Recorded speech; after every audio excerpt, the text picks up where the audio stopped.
What's up, guys? Bottai Pigs for Life here, and today we're back with another episode of The Future of Hammond's Dreams Season 2 in Jurassic World Evolution 2. So, in today's episode, we are adding in more dinosaurs. Specifically, as you can see now, we are adding dinosaurs from the Hanson Formation in Antarctica, so those being Cryolophosaurus and Glacialosaurus. And later on, we will also be adding our Kaiparowitz dinosaurs. So, as you may have seen earlier, I did add in some guest facilities, so like some amenities and toilets and stuff like that. However, because we got a lot of the infrastructure completed in the last episode, the time-lapse part of this episode isn't going to be nearly as long as it usually is in a Jurassic World Evolution 2 video. So don't get me wrong, we do end up getting a lot of stuff done in this time-lapse. However, because we have so much less to get done, the time-lapse only cuts out to about like 10-ish minutes. Yeah, not a very eventful video, if you ask me. So what I'm gonna end up doing is, of course, as you see now, we're adding in the Hanson Formation dinosaurs. We're also going to add in our Kaiparowitz herbivores, so those being Nasutoceratops, Utaceratops, Echinocephalus, as well as Parasaurolophus cristatus. And then, of course, also adding in some guest facilities and making a few changes here and there, as you can see now with moving the viewing towers over, so that way guests can get a better view of the Glacialosauruses. However, later on in the video, I'm going to cut to live gameplay, and we'll do the Utahraptors and Talosampsoni. And honestly, maybe we will do dinosaurs from the Tagula group as well, since we got a lot done in that like guest area. So I didn't intend to get this much done in a single video. However, because we got a lot of the infrastructure done last video, like I said, it gives us a lot of time to just add in dinosaurs. So the big thing is, I don't want these like different like Future of Hammond's Dream playthroughs to feel rushed. Like, I don't want it to feel like I'm rushing to finish these playthroughs. However, at the same time, I always want to start with a basic plan in mind of where everything is gonna go. So, because that, what I think I might do for the following Future of Hammond's Dream playthroughs is, the first episode is gonna be a planning episode. However, I'm only allowed to construct certain buildings. So, for example, I've limited myself to only constructing park tours, fences, the arrival point, the visitor center, aviaries, lagoons, each of the corresponding hatcheries, as well as only one ranger team, one power station, and I'm only allowed to place paths in the arrival area. So, I'm not allowed to add in any guest buildings, whether it be amenities, hotels, toilets, or shelters. I'm not allowed to do viewing galleries, viewing towers, zip lines, and I'm also not allowed to incubate any dinosaurs / other prehistoric reptiles. And then I think the following episodes, instead of basing them all on time-lapse, I think I'm gonna do a little bit more live gameplay footage. So that way it feels like the videos are a little bit more lengthy. And by lengthy, I mean like 20 to 30 minutes on average.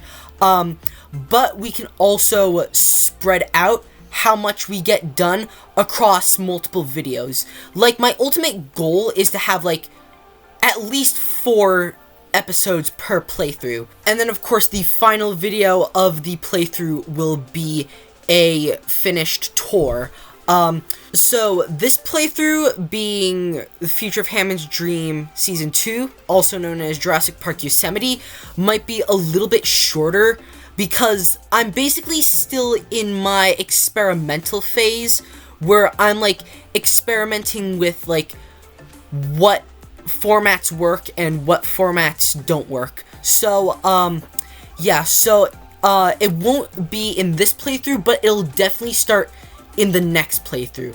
And you can also see me sort of incorporating that in Planet Zoo, where I'm only limiting myself to 3 enclosures per video. Which then brings me to my next point, DLCs and updates. So, specifically in Jurassic World Evolution 2, we've got the announcement of the Feathered Dinosaurs pack alongside the new free update. So, first of all, I'll definitely make sure to replace the zip lines in this park with the Jurassic Park era zip lines. And as for new dinosaurs, what we're gonna do is I'm gonna use Utayrannus as Nanuqsaurus, because as much as I love Utayrannus and as much as I think Utayrannus is an awesome dinosaur, we don't really have enough, like, Hanson Formation dinosaurs to sort of, like, give it its own area. So, because of that, I think for now, I'm gonna use Utayrannus as Nanuqsaurus. And so, I'm thinking, in order to, like, get rid of the whole wastebasket taxon that is Troodon formosus, I think what I'm gonna do is, instead of using the Pyroraptor as the Alaskan Troodontid, I think I'm gonna use it as Lateni venatrix, which will go in the Dinosaur Park Formation, because the Dinosaur Park Formation is such a diverse ecosystem with a wide plethora of different herbivore species. However, in the game, we've only got one carnivore, that being Albertosaurus. So it'd be nice to introduce some more carnivores, and even some more smaller carnivores. Which, speaking of, we're also going to use the Sinosauropteryx as another smaller troodontid called Hesperonychus. Wait a minute, hang on, I forget. Is Hesperonychus a troodontid, or is it a dromaeosaur? Okay, so I checked, and Hesperonychus is a dromaeosaur, so not a troodontid.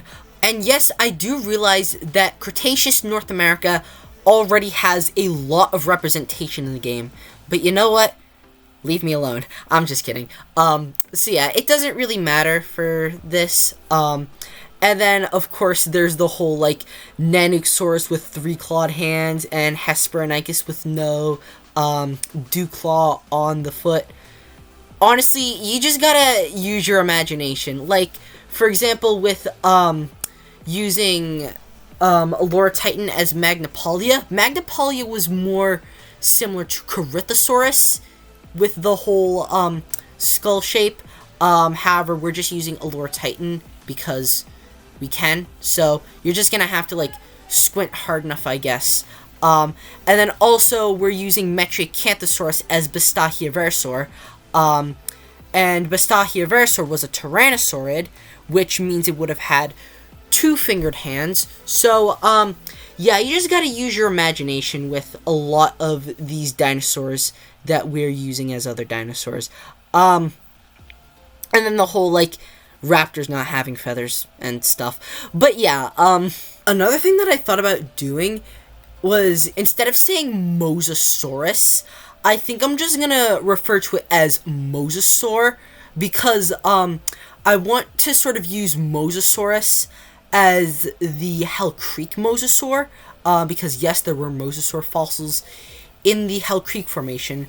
However, I don't think they were given a genus yet. So, because of that, I think I'm going to use the Mosasaurus in-game as the Hell Creek Mosasaur. So basically, instead of calling it Mosasaurus, I'm going to call it the more general term, Mosasaur.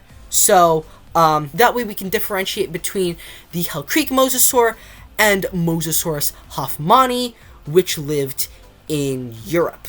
So, yeah, that's basically my whole spiel about dinosaur taxonomy and classification and stuff.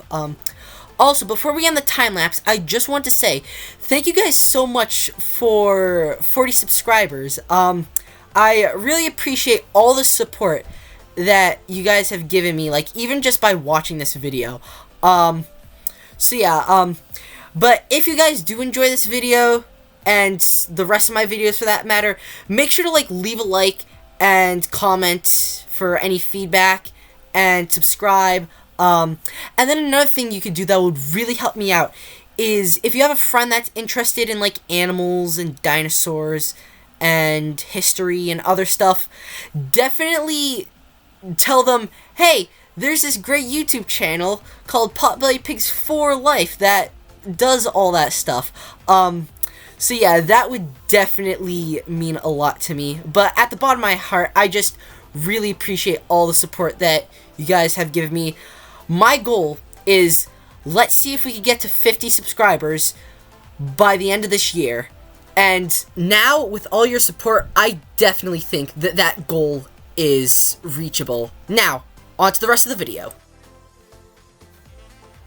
Okay, so this is what we got done so far. So, we've got the guest section sorted out with some amenities. We got bookstore, waffles, coffee, got a large hotel, some emergency shelters, we got some bottled water, and we've got the Cryolophosaurus enclosure. Look at this thing. Eat some meat.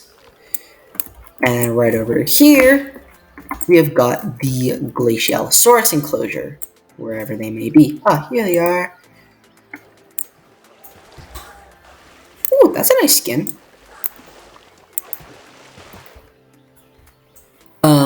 So then right over here, I did decide to change the viewing tower so that way guests could get a better view. We've also got some more amenities.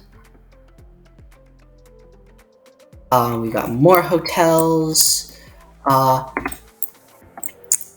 Yeah. And then right over here, we have got the Kaiparowitz dinosaurs. So we've got some Masutos. We've got some Parasaurolophus cristatus. Also, I must say, the Masutos have really nice skins. I mean, that skin looks awesome, if you ask me. And then right over here, we've got some Utaceratops in the bushes. And we have got some Echinocephalus. Oh, cute little boy. Or, well, I guess it's girl, because all the dinosaurs in Jurassic Park are female. Well, hypothetically speaking. So, anyways, so now what I think we're going to do is we're going to complete the Kaiparowitz Formation by adding in the Talasampsoni, which will go in here. And then right in here, we will have the Utah Raptor, which will be our first time really getting a good look because we've only really used them in our Dinosaur Protection Group park, aka the Malta campaign. So yeah, let's get those started. So what I think I'm going to do is I think I'm going to release the Utah Raptors because mostly I just want to see the exit animation, but we'll release the Talasampsonis via airlift.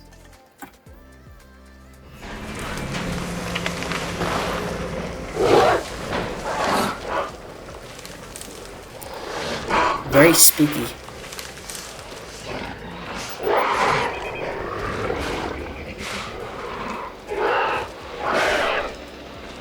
Very spooky. Wait, so now we just have to tranquilize all of them.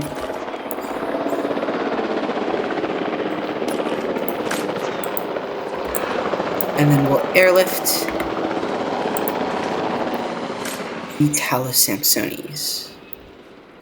perfect. Now all we have to do is add in some water.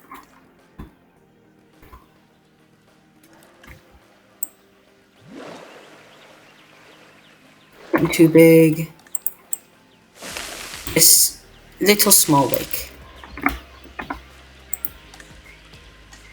Asset being transported. Right. We'll hide the live prey feeder in the forest, and then we'll put the meat feeder by the tour. Perfect, looks good to me. Let's speed that up a little bit. And the Utah Raptors, we can move over to their enclosure. Commencing asset transit. Alright, perfect. So that didn't really take that long. Asset So transported. what I think I'm going to do is, while I wait, I'm going to customize some of the shops. Alright, so the shops have all been customized, so that way we don't have 1,000,001 action figure stores. So same thing over here. And the Talosampsones have been airlifted into their enclosure. This one has wandered off. But I decided to add in another prey feeder over there. So let's see. Okay. Okay, so their territory has merged. Been delivered. Perfect. Honestly, I probably did not need to I realize that new opportunities can be pretty overwhelming, and when you consider the special nature of this place... Ooh, I've never heard any commentary... It can feel like a lot to take in. Commentary from... Oh, my name. Sorry, I'm Ramsey Cole. Ramsey, yeah. I look forward to working with you. The water here, so we don't have that weird, like, raised terrain thing. We need lots of forest. Actually, we'll put it on just regular speed. Hungry dinosaurs make me nervous. Well, they should do the same to you. Food is a powerful motivator, especially if there's a lack of it. You should get on top of this. Oh yeah, and then they also have all of this area. We will,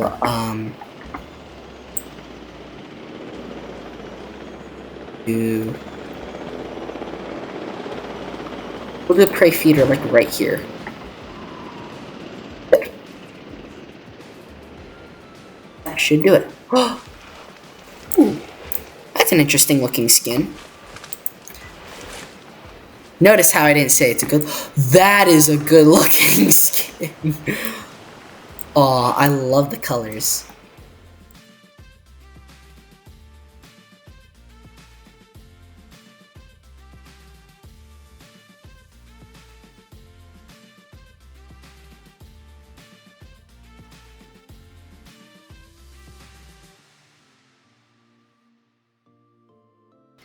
That looks a lot better, if you ask me. Now, let's check on the Utah Raptors. Sorry if you hear my grandparents in the background. They're yelling at each other in Italian. So yeah, don't mind them. You know, just yelling at each other in Italian. So yeah, so we'll add in some more forest.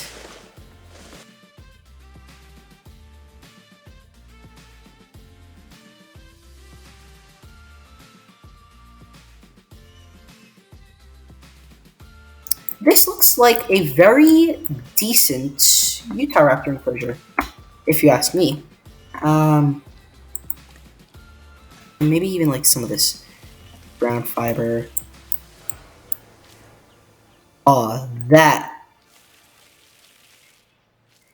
is chef's kiss. Okay, so because I gave the Talosampsones the humble trait, turns out they don't need this entire enclosure. So what I think I'm going to do is I'm going to split this enclosure in half, and I'm going to use this half and merge it with the Australovenator enclosure. So That will... How about this? Let's pause it. And let's just redesign this exhibit really quickly.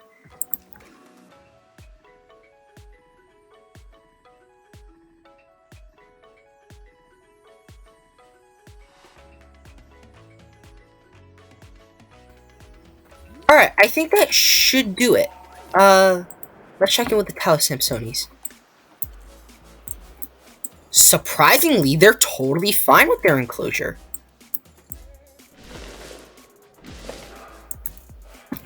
Well, that works for me.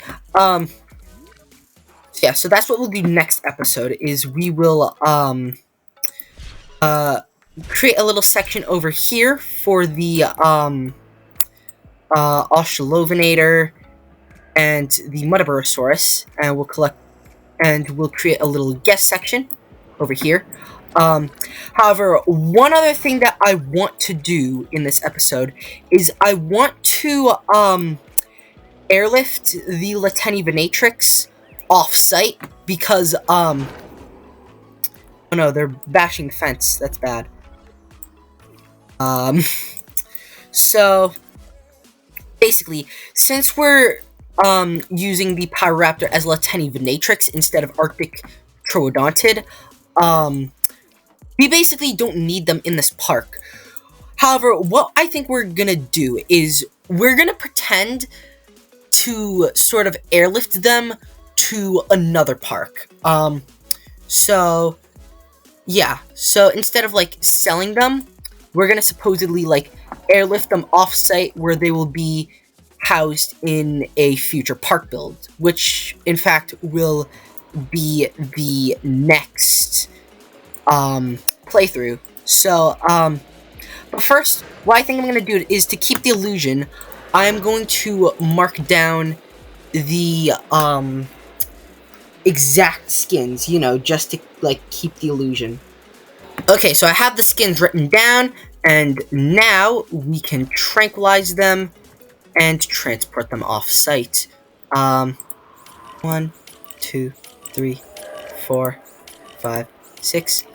Yeah, and then another thing we will do next episode is we will add in the Nanuxsauruses. And then, honestly, what I might even have to do is I might even have to, like, end the tour a little bit, I guess. But, it's no biggie. We'll find a way to make everything fit. Plus, I can also give the Nanuxsauruses the humble trait. Alright, just checking on these guys. What's going on? They need ground leaf. Okay. Honestly, I like having the ground leaf, like, along the edge of the river, because it makes it look like it used to be forest there, but because of the river, it's now been, like, toppled, I guess. So yeah, so that will be the plan for next episode. We'll do the new guest section for, Australovenator and Muttaburrasaurus, and we will also add in the Nanuxsauruses. And who knows, if we have time, maybe we'll also do, like, a little bit of Tagulu group. But, yeah, that's pretty much it for this episode. Really hope you guys enjoyed today's episode. If so, please make sure to leave a like and subscribe to see some more Minecraft Planet Zoo and Jurassic World Evolution 2 content, and I will see you guys next time. Peace out. Alright, so I got a good one to tell you. Why is Troodon always in charge of taking out the trash? Because it's a wastebasket taxon.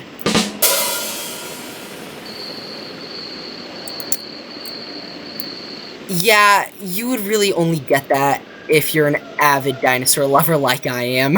If you're just here for the, like, Jurassic World Evolution 2 stuff, you might not get it. Underway.